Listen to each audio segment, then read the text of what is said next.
மகாதேவ் சூதாட்ட முறைகேடு வழக்கில் சத்தீஸ்கர் மாநில முன்னாள் முதலமைச்சர் பூபேஷ் பாகல் வீட்டில் நடுவண் புலனாய்வுத்துறை ஆய்வு.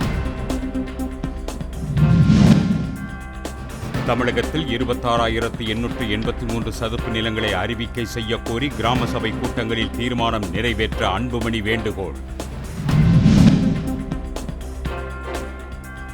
அமித்ஷா எடப்பாடி பழனிசாமி சந்திப்பு குறித்து ஓ பன்னீர்செல்வம் பதில், எல்லாம் நன்மைக்கே என விளக்கம்.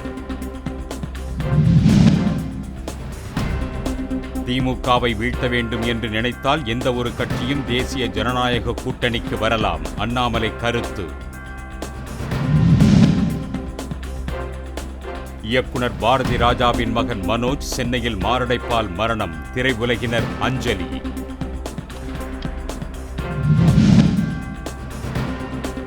பாம்பன் தொடர்வண்டி பாலத்தை திறந்து வைக்க பிரதமர் மோடி ஏப்ரல் மாதம் 6ஆம் தேதி தமிழகம் வரவுள்ளதாக தகவல்.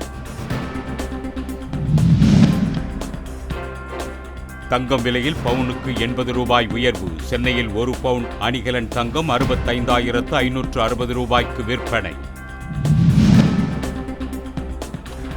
சென்னையில் நகை பறிப்பில் ஈடுபட்டு கைதான மகாராஷ்டிராவை சேர்ந்த ஜாஃபர் என்பவர் தப்ப முயன்றபோது காவல்துறையால் சுட்டுக் கொலை.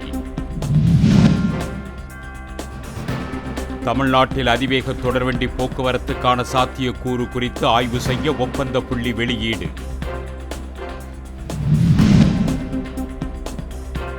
காவிரி நீர்பிடிப்பு பகுதிகளில் பெய்யும் கோடை மழை காரணமாக ஒகேனக்கல் காவிரி ஆற்றுக்கு 3000 கன அடியாக நீர்வரத்து உயர்வு.